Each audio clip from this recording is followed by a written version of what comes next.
आसतु आज जानिबा gate advance future विषय। प्रथम ऑप्शन है take 6 second video of your selfie. यह माने आपण फेस देखे वेरीफाई करि परिबे। द्वितीय ऑप्शन है take photo of your ID. यह माने हो जे आपण आधार कार्ड किंबा पैन कार्ड दे वेरीफाई करि परिबे। तृतीय ऑप्शन है आपण को कैटेगरी वीडियो अपलोड करछन्ते यूट्यूब चेक करी आपण को वेरीफाई करि दबो। तो अबे आमे जिबा प्रथम ऑप्शन को आमे फेस देखे वेरीफाई करबा। टिक करी नेक्स्ट करिवे।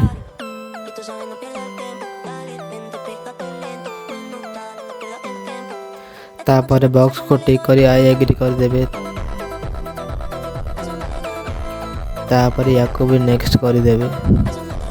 नेक्स्ट कला परे सब को भी एलाउ कर देबे। एलाउ कला परे आपनकर कैमरा ओपन हे जेबो। कैमरा ओपन होला परे आपण स्टार्ट करिवे। स्टार्ट कला परे 30 जन आसीबो। आपण फेस के ऊपर को तळ को करिवे। कला परे आपनकर वीडियो अपलोड हे जिवो। हेला परे 24 घंटा रे आपनकर वीडियो वेरीफाई हे जिवो।